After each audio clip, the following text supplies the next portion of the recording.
In the heart of a bustling city filled with towering skyscrapers and fast-paced lives, Marcus Johnson was a man on a mission. He had grown up in a small neighborhood where opportunities were scarce, but his determination knew no bounds. From an early age, Marcus showed a knack for solving problems and thinking outside the box. By the time he turned 30, he had built a tech startup from scratch, a company that created software to streamline supply chain management for businesses.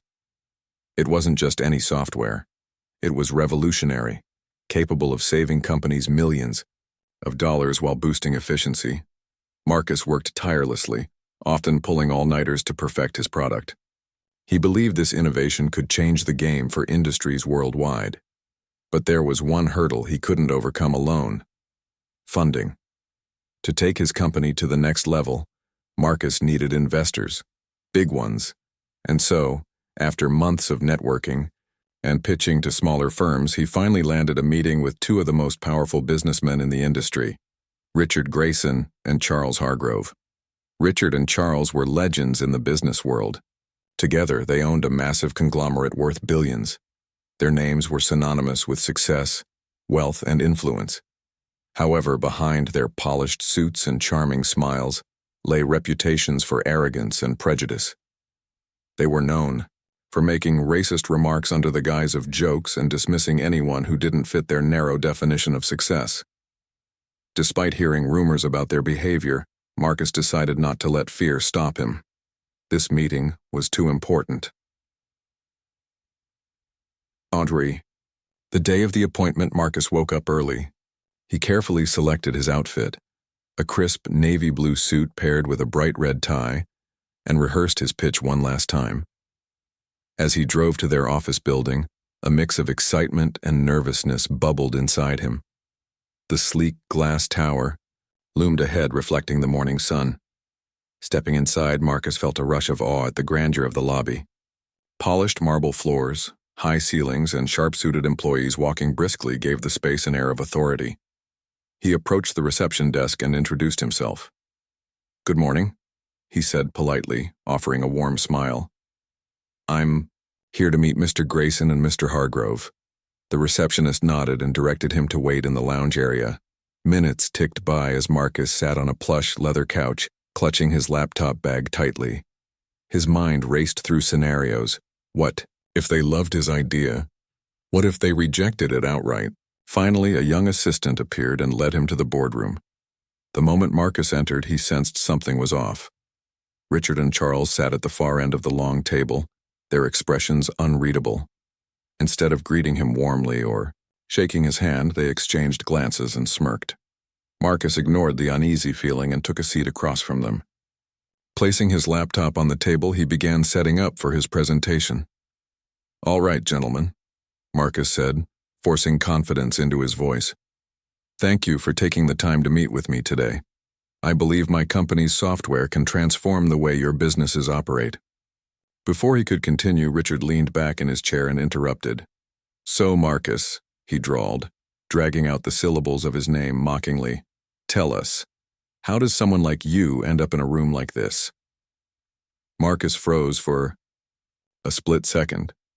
The tone of Richard's voice carried a hint of disdain, and the emphasis on "someone like you" struck a nerve. Still, Marcus kept his cool. "Hard work and dedication, sir," he replied evenly. "Let me show you what we've developed." As Marcus launched into his presentation, Charles chimed in with a snicker. "You know, Richard, I heard coding is pretty easy these days. Maybe he watched some YouTube tutorials." Both men laughed loudly, clearly amused by their own joke. Marcus clenched his fists under the table but forced himself to focus. He clicked to the next slide, explaining how his software used artificial intelligence to predict inventory needs weeks in advance, cutting costs dramatically. But Richard and Charles weren't listening anymore. They whispered to each other, occasionally chuckling at Marcus's expense. At one point, Charles leaned forward and said, "Honestly, son, people like you should stick to simpler things. Maybe sell snacks outside the subway station instead of wasting our time here." Each word felt like a punch to the gut, but Marcus refused to give them the satisfaction of seeing him break. He reminded himself why he was there, to secure funding for his dream. If he walked away now, he'd be letting them win. So despite their insults, Marcus pressed on, determined to finish his pitch. By the end of the presentation, Richard and Charles barely acknowledged his efforts. Without even asking questions or discussing the proposal further, they dismissed him curtly. "We'll get back to you," Richard said with a dismissive wave, though his tone suggested otherwise. Marcus gathered his belongings and left the room, his jaw tight with anger and humiliation. As he stepped out of the building, the bright sunlight did little to lift his spirits. The encounter replayed in his mind over and over again. How dare they treat him like that? Did they really think his skin color defined his abilities? For a moment, Marcus considered giving up, but then, deep down, he felt a spark of defiance ignite within him. This wasn't the end. It was just the beginning. Whatever happened next, Marcus vowed to prove them wrong. Little did he know, fate had its own plans for Richard and Charles, and karma was closer than they thought. The stage was set. The wheels of justice were about to turn, and Marcus would soon discover that sometimes life has a way of balancing the scales in ways no one expects. Marcus stepped out of the towering office building, his heart heavy with anger and frustration. He had poured his soul into that presentation, yet Richard and Charles had treated him like he was nothing more than a joke. Their words echoed in his mind, mocking his background, doubting his abilities, and reducing him to stereotypes. But Marcus wasn't about to let their cruelty break him. Instead, he tightened his grip on his laptop bag and walked toward his car, determined to leave the humiliation behind. As he drove away from the gleaming skyscraper, Marcus replayed every detail of the meeting in his head. He remembered how Richard had sneered when he introduced himself, as if his very presence was an inconvenience. He recalled Charles's snide comments about people like you, implying that someone like Marcus didn't belong in their world of high-stakes business. Worst of all, they hadn't even bothered to listen to his pitch properly. It was clear they had already made up their minds before he walked into the room. The drive home gave Marcus time to process what had happened, but it also fueled his determination. He reminded himself of why he started this journey in the first place, to create something meaningful, something that could change lives. His software wasn't just lines of code, it was years of hard work, sleepless nights, and sacrifices. And no amount of racism or prejudice could take that away from him. But while Marcus was processing his emotions, Richard and Charles were moving on to their next agenda. Later that afternoon, they were scheduled to meet with Sophie Laurent, a highly respected European investor who headed one of the largest investment firms in the world. The stakes were high. This deal promised to bring $120 million into their company, solidifying their dominance in the industry. For Richard and Charles, it was just another opportunity to flex their influence and expand their empire. Sophie Laurent arrived at their office promptly at 2 p.m., dressed impeccably in a tailored navy suit. She was known for her sharp intellect, meticulous attention to detail, and zero tolerance for unethical behavior. When she entered the boardroom, Richard and Charles greeted her warmly, eager to impress her. They shook hands, exchanged pleasantries, and sat down to begin negotiations. At first, everything seemed normal. Sophie reviewed the terms of the deal, asking thoughtful questions and offering insights based on her extensive experience. Richard and Charles appeared confident, believing they had already won her over. However, unbeknownst to them, Sophie had done her research, not just on their financials but also on their reputation. During preliminary discussions earlier in the week, she had heard troubling rumors about their treatment of minority entrepreneurs. While she didn't jump to conclusions, she decided to observe their behavior closely during the meeting. It didn't take long for Richard and Charles to reveal their true colors. As the conversation shifted to potential partnerships with other companies, Richard casually remarked, "You know, we've seen plenty of pitches from, shall we say, less qualified individuals lately. People who think they can waltz in here, without understanding the complexities of our industry." He chuckled, glancing at Charles, who smirked in agreement. Sophie raised an eyebrow, intrigued by the comment. "What do you mean by less qualified individuals?" she asked calmly. Charles jumped in, clearly enjoying himself. Oh, you know, the usual suspects. Folks who rely more on quotas than actual talent. We had one guy this morning who barely knew what he was talking about.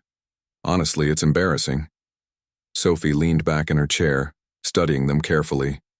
Are you referring to Marcus Johnson? She asked, her tone neutral but probing. Richard shrugged dismissively. Yeah, him. Nice enough fellow, I suppose, but not exactly CEO material, if you catch my drift. The room fell silent for a moment. Sophie's expression remained unreadable, but inside she was seething. She had read about Marcus's company and its groundbreaking technology. In fact, her team had flagged it as a promising venture worth exploring.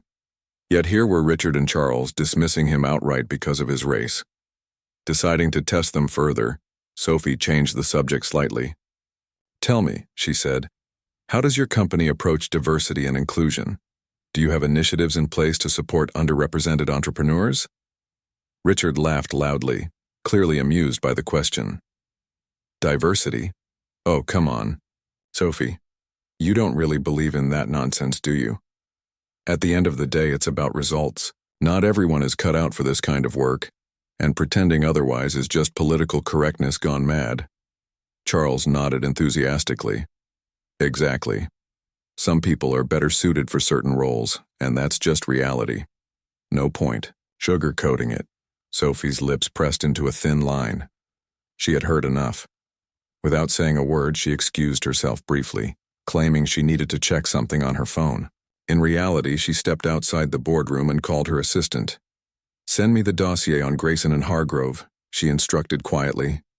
Within minutes, she returned to the table, armed with damning evidence of their discriminatory practices. When she re-entered the room, Sophie's demeanor had shifted. Gone was the polite, curious investor. In her place was a stern, unyielding professional ready to deliver justice. She placed a folder on the table and slid it toward Richard and Charles. I think you'll find this interesting, she said. Coolly. Curious, Richard opened the folder and began flipping through the pages. His smile faded quickly as he realized what he was looking at. Detailed reports of lawsuits filed against their company for racial discrimination, screenshots of offensive emails sent by senior executives, and testimonials from former employees, describing toxic work environments. Beside him, Charles turned pale, his confidence crumbling. This changes nothing, Richard stammered, trying to regain control of the situation. These are isolated incidents. Our company values merit. Above all else, Sophie fixed him with a piercing glare. Isolated incidents? Is that what you call systematically undermining talented individuals because of their race? Mr. Johnson, for example, has developed a product that could revolutionize supply chain management. Yet you dismissed him outright, choosing instead to mock his background and insult his intelligence. Charles tried to intervene, but Sophie silenced him with a raised hand. Let me be clear, she continued. My firm does not partner with companies that tolerate racism. This deal is off the table. Goodbye, gentlemen. With that, Sophie stood up, gathered her belongings, and walked out of the room, leaving Richard and, as Sophie Laurent strode out of the boardroom, her heels clicking sharply against the marble floor, Richard and Charles sat frozen in stunned silence.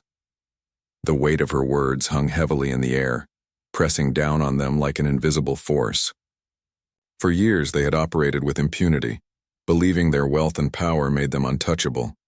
But now, for the first time, they faced the consequences of their actions, and it was devastating. Sophie wasted no time after leaving the meeting. Within minutes, she called her public relations team and instructed them to release a statement explaining why her firm had pulled out of the $120 million deal. We will not associate ourselves with companies that perpetuate racism or discrimination, the statement read. It went viral almost instantly, spreading across social media platforms and news outlets worldwide. Journalists scrambled to investigate further, uncovering additional evidence of Richard and Charles's prejudiced behavior. Former employees came forward with stories of harassment and exclusion, painting a damning picture of their toxic corporate culture. By evening, the scandal dominated headlines. News anchors dissected every detail, Commentators debated the implications, and Twitter erupted with hashtags like Justice for Marcus and Accountability Matters. Public outrage grew exponentially as more people learned about how Richard and Charles had treated Marcus Johnson earlier that day. Video clips of Marcus's calm demeanor during interviews resurfaced, highlighting his resilience in the face of blatant disrespect. People admired his composure and condemned the businessman's arrogance. Meanwhile, Richard and Charles were reeling from the fallout. Their phones buzzed non-stop with calls from panicked shareholders, angry clients, and furious board members. One major client after another announced they were severing ties with the conglomerate, citing ethical concerns. Stock prices plummeted overnight, wiping out millions of dollars in value. Employees began resigning en masse, unwilling to be associated with such a tarnished brand.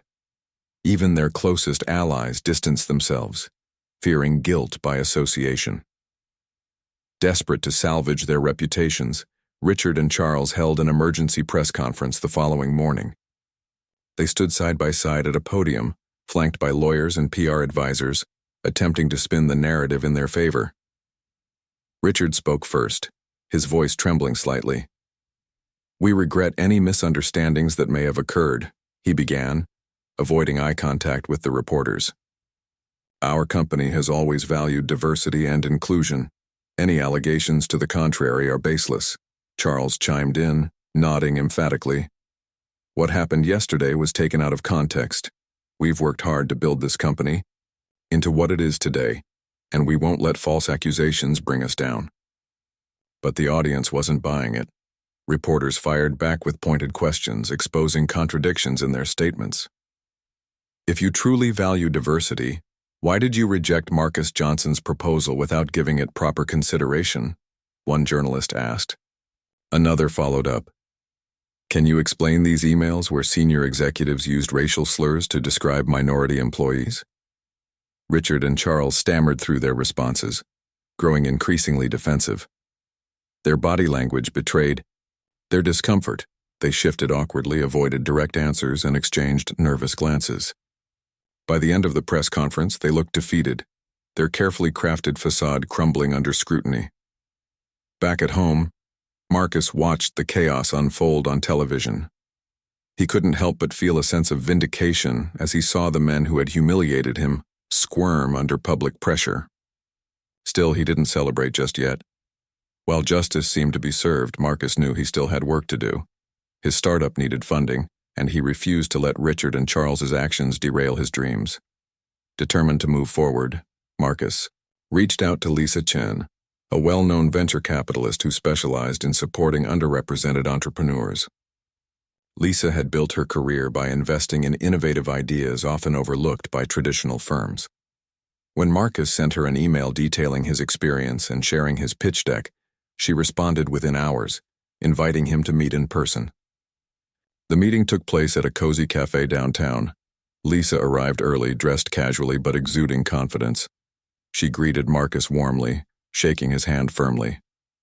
"I've heard great things about your software," she said, gesturing for him to sit. "But I want to hear your story straight from you." Over coffee, Marcus recounted everything: his struggles growing up, the challenges of building his startup, and the humiliating encounter with Richard and Charles. Lisa listened intently, nodding occasionally and asking thoughtful questions. By the time he finished speaking, she was visibly impressed. "You've got grit," she said with a smile, "and your product speaks for itself. Let's make this happen." With Lisa's backing, Marcus's company gained momentum quickly. She not only provided the necessary funding, but also connected him with influential figures in the tech industry who shared her vision of inclusivity. Together, they helped Marcus refine his business model, expand his team, and prepare for a larger launch. As word spread about Marcus's success, he became a symbol of resilience and perseverance. Entrepreneurs from marginalized communities reached out to him, seeking advice and inspiration. Marcus welcomed them all, offering guidance and encouragement.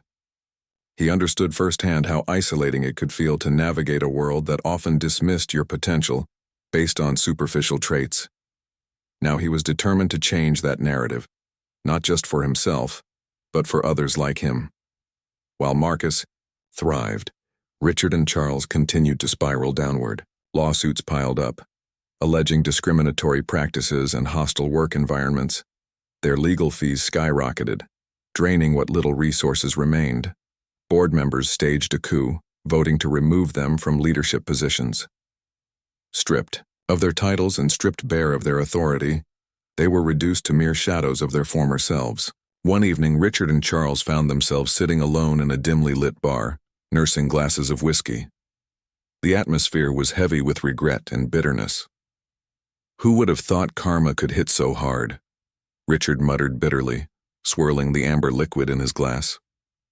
Charles sighed deeply, running a hand through his thinning hair. "I never imagined it would come back to bite us like this," he admitted. "All those years of playing the game our way. And now look at us." Richard slammed his fist on the table, startling nearby patrons. "It's not fair. We worked harder than anyone else to get where we are. How can one bad decision ruin everything?" Charles shook his head. "Maybe it wasn't just one decision," he said quietly. "Maybe it was years of treating people like they didn't matter. We underestimated everyone. Marcus, Sophie, even our own employees, and now—" His voice trailed off, unable to finish the sentence. Neither man spoke for a long moment, lost in their thoughts. Outside, the city buzzed with life, indifferent to their plight. Somewhere out there, Marcus Johnson was busy building a future rooted in equality and innovation, a stark contrast to the empire Richard and Charles had destroyed through greed and prejudice. Karma had struck swiftly and mercilessly, teaching them a lesson they would never forget. But for Marcus, this was only the beginning. With newfound support and opportunities opening up before him, he was ready to prove that talent and determination could overcome even the greatest obstacles. The road ahead wouldn't be easy, but Marcus knew he had something Richard and Charles lacked: integrity. And in the end, that would make all the difference. The collapse of the $120 million deal sent shockwaves through Richard and Charles's empire. What had once been a symbol of success and power was now a crumbling monument to their arrogance and prejudice. The scandal dominated headlines for weeks, with journalists digging deeper into their past behavior. Every skeleton in their closet was unearthed. Racist emails, discriminatory hiring practices, lawsuits filed by former employees, and even leaked audio recordings of them making derogatory comments during private meetings. The more the public learned, the angrier they became. Social media played a pivotal role in amplifying the backlash. Hashtags like "Justice for Marcus" and "End Corporate Racism" trended globally, sparking debates about systemic racism in the business world. Influencers and activists joined the conversation, calling out companies that turned a blind eye to discrimination. Protesters gathered outside Richard and Charles's headquarters, holding signs that read, "No racism in business," and "Accountability starts here." Employees who had remained silent for years finally found the courage to speak up, sharing their own stories of mistreatment and marginalization. Amid the chaos, Marcus Johnson watched it all unfold from afar. He didn't seek revenge or gloat over their downfall. Instead, he focused on channeling his energy into something constructive. With Lisa Chen's support, his startup began gaining traction. They launched a beta version of his software, partnering with small businesses to test its capabilities. Feedback poured in, overwhelmingly positive, praising the platform's efficiency and ease of use. Word spread quickly, attracting attention from larger firms eager to adopt the technology. But Marcus wasn't just building a company, he was building a movement. He started speaking at conferences and panel discussions, using his platform to advocate for underrepresented entrepreneurs. His speeches resonated deeply with audiences, blending personal anecdotes with calls for change. "Success isn't just about achieving your goals," he often said. "It's about breaking down barriers so others can follow in your footsteps." One evening, after delivering a keynote address at a tech summit, Marcus received an unexpected message. It was from Sophie Laurent, the European investor who had walked away from the deal with Richard and Charles. In her email, she apologized for the harm caused by people like them and expressed admiration for Marcus's resilience. "You inspire me," she wrote, "and I believe we can do great things together." She invited him to collaborate on future projects, offering her resources and network to help him scale his business. Marcus couldn't believe his luck. Just months ago, he had been humiliated and dismissed by two of the most powerful men in the industry. Now, he was being embraced by one of the most respected figures in global finance. Grateful for the opportunity, he accepted Sophie's invitation, marking the start of a transformative partnership. While Marcus thrived, Richard and Charles struggled to hold on to what little remained of their empire. Their board of directors staged an intervention, demanding accountability for the damage they had caused. Shareholders filed lawsuits, accusing them of mismanagement and tarnishing the company's reputation. Clients canceled contracts en masse, leaving gaping holes in their revenue streams. Employees quit in droves, unwilling to be associated with a toxic brand. Even their closest allies abandoned them, fearing guilt by association. Desperate to salvage their legacy, Richard and Charles tried everything they could think of. They hired crisis management teams, issued public apologies, and promised sweeping reforms to improve diversity and inclusion within their organization, but no one believed them anymore. Their words rang hollow, lacking authenticity and sincerity. Every attempt to rebuild trust only dug them deeper into the hole they had created. One particularly tense board meeting marked a turning point. After hours of heated arguments and accusations, the directors voted unanimously to remove Richard and Charles from their leadership positions. Stripped of their titles and stripped bare of their authority, they were reduced to mere spectators as outsiders, took control of the company they had built. For the first time in decades, they were powerless. Humiliated and defeated, Richard and Charles retreated to Richard's sprawling mansion, where they spent days drinking heavily and wallowing in self-pity. They avoided phone calls, ignored emails, and refused to face the world. On the rare occasions they ventured outside, they wore hats and sunglasses to conceal their identities, dreading the possibility of being recognized. "You know," Richard slurred one night, clutching a glass of whiskey, "I never thought it would end like this. We had everything, money, influence, respect, and now look at us. Nobody wants anything to do with us." Charles nodded glumly, staring blankly at the wall. "We brought this on ourselves," he admitted. "All those times we mocked people, belittled them, treated them like they didn't matter. Karma came back to bite us harder than I ever imagined." Richard sighed heavily, running a hand through his disheveled hair. "Do you think there's any way to fix this? To undo what we've done?" Charles shook his head slowly. "I don't know. Maybe if we'd listened to people like Marcus when we had the chance, things might have been different. But now..." His voice trailed off, unable to finish the sentence. Neither man spoke for a long moment, lost in their thoughts. Outside, the city buzzed with life, indifferent to their plight.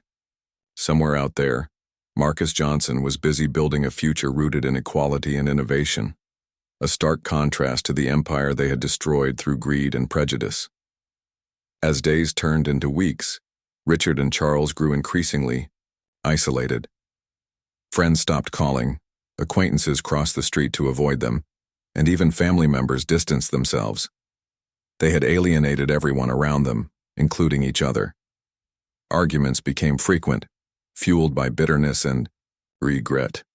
Their once unbreakable bond fractured under the weight of their failures. Meanwhile, Marcus continued to rise.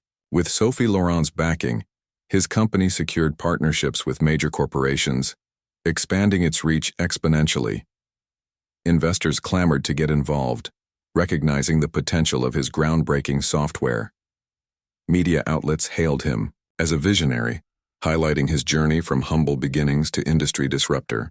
Awards and accolades followed, cementing his status as a leader in the tech world. Yet despite his success, Marcus remained grounded. He never forgot the challenges he had faced or the lessons he had learned along the way. Every insult, every rejection, Every moment of doubt had shaped him into the person he was today.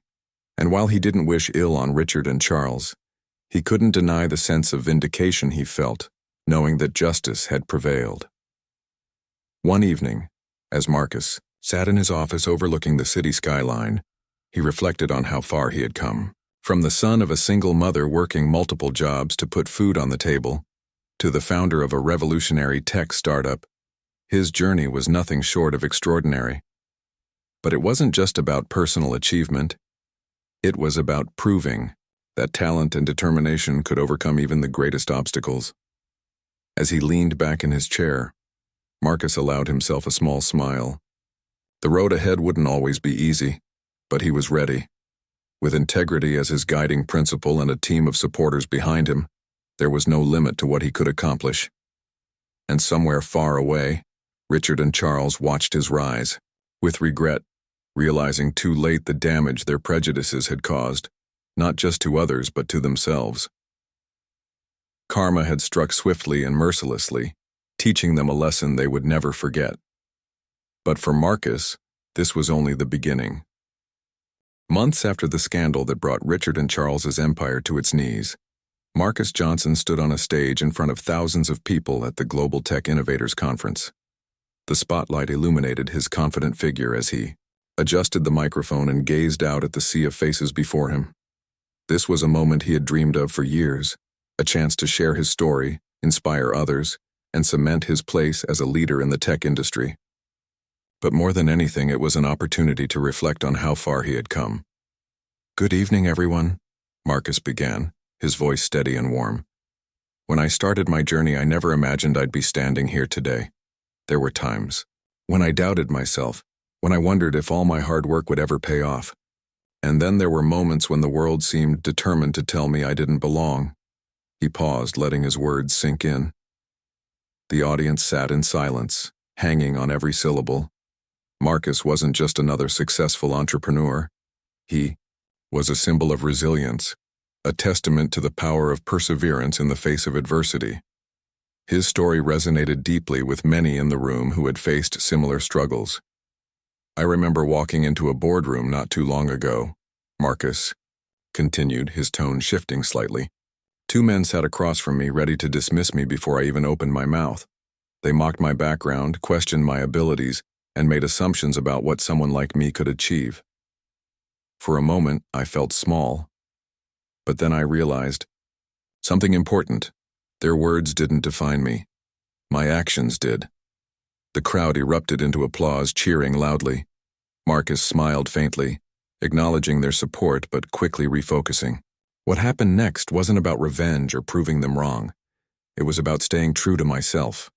It was about showing up, doing the work, and refusing to let anyone take away my dignity. As Marcus spoke, cameras flashed, capturing every expression on his face. Journalists scribbled notes furiously, eager to capture the essence of his message. Social media lit up with live updates, fans tweeting quotes from his speech and praising his authenticity. Even those watching remotely felt inspired, leaving comments like, "This is why representation matters and Marcus is changing the game." Backstage after the event, Marcus was greeted by a line of well-wishers, industry leaders, fellow entrepreneurs, and young innovators seeking advice. Among them was Lisa Chen, the venture capitalist who had believed in him when no one else did. She hugged him tightly, her eyes shining with pride. "You're making history, Marcus," she said. "Keep going." Later that night, Marcus found himself reflecting on the whirlwind of events over the past year. From being humiliated by Richard and Charles to securing funding from Lisa and collaborating with Sophie Laurent, his journey had been nothing short of extraordinary. But what struck him most was how much had changed, not just for him personally, but for the broader conversation around diversity and inclusion in business. Thanks to the public outcry following Richard and Charles's downfall, companies worldwide began reevaluating their practices. Diversity training programs became mandatory, hiring processes were scrutinized for bias, and underrepresented entrepreneurs received unprecedented attention and investment. Marcus played a key role in this shift, using his platform to advocate for systemic change. He partnered with organizations dedicated to supporting minority-owned businesses, launched mentorship programs for aspiring entrepreneurs, and donated a portion of his profits to community initiatives. Meanwhile, Richard and Charles faded further into obscurity. Stripped of their titles and influence, they struggled to rebuild their lives. Their attempts to launch new ventures failed miserably, as no one wanted to associate with their tarnished names. Friends and family grew distant, tired of their constant complaints and refusal to take responsibility for their actions. Isolated and bitter, they spent their days reminiscing about the glory days, wondering where it all went wrong. One afternoon, while flipping through old photo albums at Richard's mansion, Charles sighed heavily. "Do you think we'll ever get another shot?" he asked, his voice tinged with desperation. "Another chance to prove ourselves?" Richard shook his head slowly, his expression grim. "I don't know, Charles. Maybe some mistakes are too big to fix. We spent decades building our reputation, and in just a few months we destroyed it completely. All because we underestimated people like Marcus." Charles nodded silently, staring at a faded picture of the two of them shaking hands with a group of executives. Back then, they had been untouchable, or so they thought. Now they were relics of a bygone era, reminders of a system that was finally beginning to crumble under the weight of its own injustices. While Richard and Charles wallowed in regret, Marcus embraced the future with open arms. His company continued to grow, expanding into international markets and earning accolades along the way. One of his proudest achievements came when his software was adopted by a major humanitarian organization, helping streamline aid distribution in crisis zones. Knowing his work was making a tangible difference in people's lives filled him with immense gratitude. But perhaps the most rewarding aspect of Marcus's success was the ripple effect it created. Young entrepreneurs from marginalized communities reached out to him daily, sharing their dreams and asking for guidance. Many credited him with giving them hope, that despite the obstacles they faced, they too could succeed. Marcus welcomed them all, offering mentorship, resources, and encouragement. He understood firsthand how isolating it could feel to navigate a world that often dismissed your potential based on superficial traits. Now he was determined to change that narrative, not just for himself, but for generations to come. One evening, as Marcus prepared for yet another meeting with investors, he received an unexpected email. It was from Sophie Laurent, congratulating him on his latest milestone and inviting him to speak at a global summit on diversity in business. Attached was a note expressing her admiration for his leadership and thanking him for inspiring her team to prioritize inclusivity in their operations. Reading the message, Marcus felt a surge of pride mixed with humility. He knew none of this would have been possible without the support of people like Lisa and Sophie, and without the resilience he had cultivated over years of facing adversity. As he replied to Sophie's email, agreeing to participate in the summit, he couldn't help but smile. Life had a funny way of balancing the scales, and Marcus was grateful to be on the right side of history. Karma strikes again. That same week, news broke that Richard and Charles's remaining assets had been seized to settle lawsuits filed by former employees and shareholders. Their once mighty empire was officially dissolved, reduced to nothing more than a cautionary tale.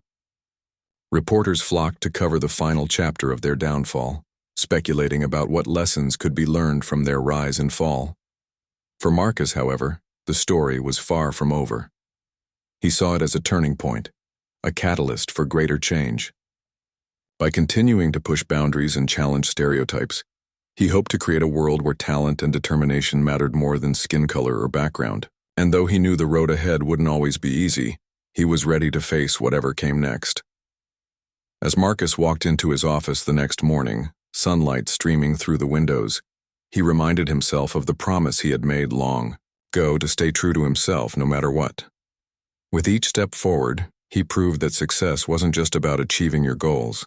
It was about lifting others up along the way. The final chapter of Marcus Johnson's journey was not just about success, it was about transformation. The man who had once walked into a boardroom full of prejudice and walked out humiliated, was now standing at the forefront of a movement. His company, once a small startup operating out of a cramped apartment, had grown into a global powerhouse that revolutionized supply chain management. But more importantly, Marcus had become a beacon of hope for underrepresented entrepreneurs everywhere. As months turned into years, Marcus continued to break barriers. He traveled around the world, speaking at conferences, universities, and community events. His speeches were no longer just about his personal story. They were calls to action. Success isn't measured by how much money you make, he often said. It's measured by how many lives you touch along the way. These words resonated deeply with audiences, inspiring countless individuals to pursue their dreams despite the odds stacked against them. One of Marcus's proudest accomplishments was the launch of the Equity Fund, an initiative aimed at supporting minority-owned businesses. With backing from Lisa Chen, Sophie Laurent, and other influential figures in the industry, the fund provided grants, mentorship programs, and networking opportunities to entrepreneurs from marginalized communities. It wasn't just about giving people a chance. It was about leveling the playing field and ensuring everyone had access to the resources they needed to succeed. The impact of the Equity Fund was immediate and profound. Within its first year, over 200 startups received funding, ranging from tech companies developing cutting-edge solutions to small businesses revitalizing local economies. Many of these entrepreneurs credited Marcus with changing their lives. He didn't just give us money, one recipient said during a televised interview. He gave us belief in ourselves and in our ability to create something meaningful. While Marcus thrived, Richard and Charles remained trapped in their self-made prison of regret. Their fall from grace had left them penniless and forgotten, relics of a time when arrogance and prejudice ruled unchecked. They spent most of their days holed up in Richard's mansion, watching reruns of old interviews where they boasted about their achievements. Each clip served as a painful reminder of what they had lost and what they could never regain. One rainy afternoon, Richard sat alone in the dimly lit living room, staring blankly at the television. On screen, a news anchor reported on Marcus's latest achievement, being named Entrepreneur of the Year by a prestigious international organization. Richard's jaw tightened as he watched footage of Marcus accepting the award, surrounded by cheering supporters. "Look at him," he muttered bitterly. "All because of us." Charles, overhearing the comment, walked into the room and shook his head. "Don't flatter yourself, Richard. This isn't about us. This is about him. His talent, his drive, his refusal to let people like us hold him back." Richard sighed heavily, running a hand through his thinning hair. "Do you ever wonder what would have happened if we'd treated him differently? If we'd listened to his pitch instead of mocking him?" Charles hesitated before answering. "I think about it all the time.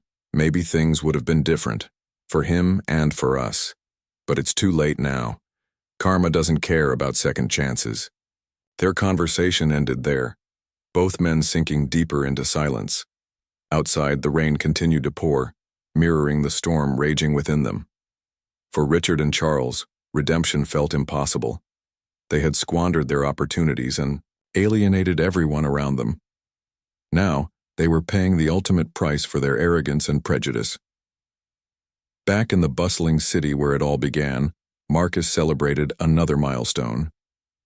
His company had just announced a partnership with a major humanitarian organization to implement his software in disaster relief efforts worldwide. The technology would help streamline aid distribution, ensuring food, water, and medical supplies reached those in need faster than ever before.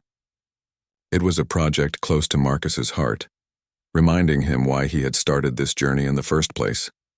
At the celebratory dinner held in his honor, Marcus took a moment to thank the people who had supported him along the way. "None of this would have been possible without you," he said, raising a glass to the crowd. "To my team, my mentors, and everyone who believed in me when I doubted myself, you are the reason we're here today." Lisa Chen stood up next, her eyes glistening with emotion. "Marcus isn't just a brilliant entrepreneur," she told the audience. He's a leader who inspires others to dream bigger and aim higher. What he has accomplished is proof that integrity and perseverance can overcome even the greatest obstacles. Sophie Laurent echoed similar sentiments later in the evening. Marcus reminds us that true success is about leaving the world better than you found it, she said.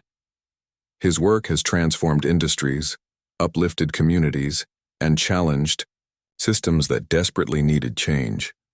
We should all aspire to follow his example. As the night drew to a close, Marcus stepped outside onto the balcony overlooking the city skyline. The lights twinkled below, a sea of possibilities stretching endlessly before him. He thought about how far he had come, from the boy growing up in a modest neighborhood to the man standing at the helm of a global enterprise. But he also thought about the challenges ahead, the battles still waiting to be fought, the voices still needing amplification. Marcus knew the fight for equality and inclusion was far from over. While progress had been made, systemic racism and discrimination persisted in various forms. Yet, he refused to let cynicism creep in. Instead, he chose to focus on the victories, no matter how small, and the potential for greater change in the future. A legacy of resilience. Years passed, and Marcus's influence only grew stronger. His name became synonymous with innovation, resilience, and advocacy. Schools introduced curriculums based on his principles, teaching students the importance of perseverance and empathy. Statues were erected in his honor, not just for his contributions to technology but for his role in reshaping societal norms. Even Hollywood took notice, producing a biographical film about his life, a testament to the lasting impact of his journey. Meanwhile, Richard and Charles faded into obscurity, their names mentioned only in passing as cautionary tales. They eventually sold Richard's mansion to cover mounting legal fees and moved into a modest apartment in a quiet suburb. Friends stopped calling, acquaintances avoided them, and family members distanced themselves. In their solitude, they realized the depth of their mistakes, but it was too late to undo the damage they had caused. One crisp autumn morning, as Marcus prepared for yet another day of meetings and presentations, he received an unexpected letter. It was from a young entrepreneur named Jamal, whose business had recently received funding from the equity fund. Attached to the letter was a photograph of Jamal standing proudly in front of his newly opened store, surrounded by smiling customers. "Dear Mr. Johnson," the letter read, "thank you for believing in me when no one else did.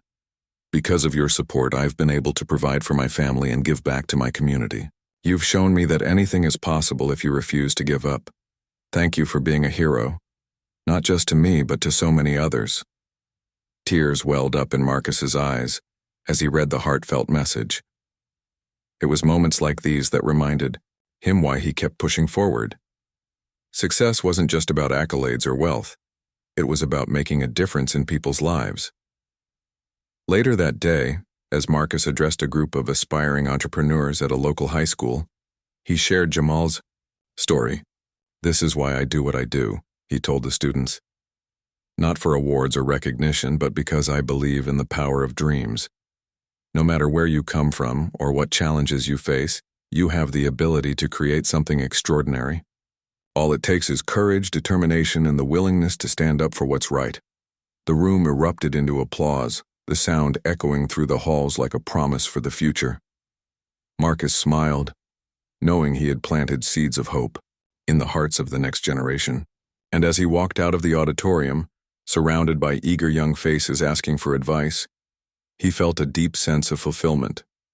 Karma had indeed struck swiftly and mercilessly, teaching Richard and Charles a lesson they would carry for the rest of their lives.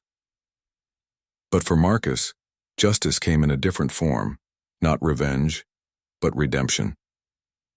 Through his actions, he proved that talent and character could rise above hatred and prejudice. His journey was proof that even in the darkest moments, light could shine through and illuminate the path for others to follow. As Marcus drove home that evening, the city glowing brightly around him, he reflected on everything he had achieved. The road hadn't always been easy, but every challenge had shaped him into the person he was today. and though the scars of the past remained, they served as reminders of his strength and resilience. Life had a funny way of balancing the scales, and Marcus was grateful to be on the right side of history.